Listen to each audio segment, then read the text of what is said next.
Well, here today I'm with Bethanne Nemesh, who is the winner at the Grand Rapids AQS Quilt Week. You're the second place winner in the Wall Quilts Movable Machine. Yes, I was very excited to hear that because the competition is madly tight.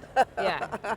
Well, and you have a quilt that you have some new things on it. I do. I'm doing some new techniques for myself. Yes. Yeah. Well, and so let's start out with the koi. You did something a little different with them this time. Yes. So I'm doing a quilted trapunto, and some people are familiar with that.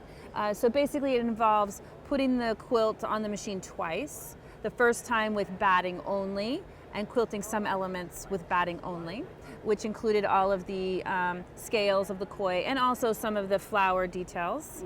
Mm-hmm. With this quilt, during that process, before I removed it, I actually measured where I wanted these circles and had that marked, pre-marked.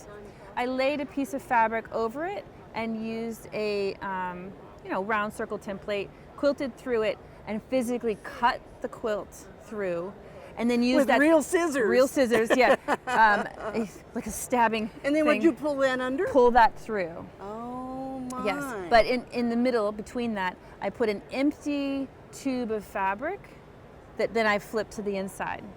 So then I layered another piece of silk behind that, layered the entire thing with yet more batting and the real backing, and then finished all the other quilting. And then with that tiny tube, shoved beads one by one and forced them into the circle and tied them off. So now it's the illusion of these little cutaway holes. And so what kind of batting have you put in here for the trapunto and the rest? Sure. My preferred combination is Hobbs 80/20 as a base layer, and I like to use wool as a top layer. So that's usually the plan. And that wool has so much spring. Really nice spring. It really spring. makes your trapunto pop too, doesn't it? That it does. You know, and people often ask, well, why do you do it that way? And the answer is that wool, because it's such a great fluffer, but it's an equal opportunity fluffer. It fluffs to the top and to the bottom the same. And so you lose some of the dimensionality of it. So you need a denser bottom layer that doesn't flex as good or as well. I should use good grammar. Yes. And so that forces all the fluffiness up. So that's why the two layers, and the base layer is denser than the top layer. And so that really makes it so the whole piece looks like it's been trapuntoed. Exactly. But I didn't have to cut it away and cause myself chaos and all that stress of worrying if I was going to cut the top of the quilt. Right. Right. Well, and so you're well known for doing the beading, and you told us how you did it here. Yes. So then what do you do when you do it on the edge where you just whole row on the inside of the binding? Yeah, so the inside binding is something called beaded piping, and I teach this at AQS. I teach it in classes. I have on my website a book that's available to teach it. But essentially, I'm trapping a row of beads inside of a tube of fabric and individually hand tying those off. And then it's embedded the same as we embed classic piping, cording, classic cording. And then the quilt is bound. Now in this, I took an extra step after that and essentially created a split binding, so the appearance of yet another feature embedded on the edge of a real binding, then finished with a facing to the back. And so this edge here is one of the newest techniques. I'm just continuing. And each one is individual. Yes, each scallop is individually made, which allows me to then ease microscopically so that they perfectly match up, rather than trying to make it in one unit and then having it not stretch for that last quarter inch or something like that. So they're made individually. Well, and so if you want to learn that technique, you need to sign up when you're teaching at our shows, right? Yes, that's true. Or you're going to put it in a new book. I am. So I teach at about one AQS show per year. Mm-hmm. My next one will be Lancaster in 19, and then Spring Paducah in 20. Okay. And so this is a class that I will be probably teaching. I mean, they haven't finalized those lists yet, but I frequently teach it. It's the newest thing. Yeah, it's the newest thing. It's a part of a book.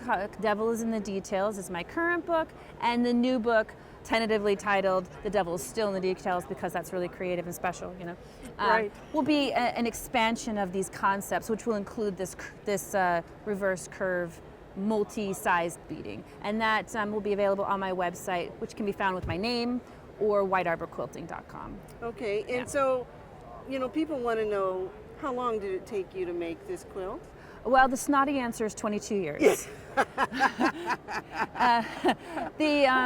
The planning, the designing, the fact that I I make a big template on tissue paper, which requires many revisions. all of the marking, that's its own thing. But I think the question you're asking is actually the quilting itself, not so much the designing aspects.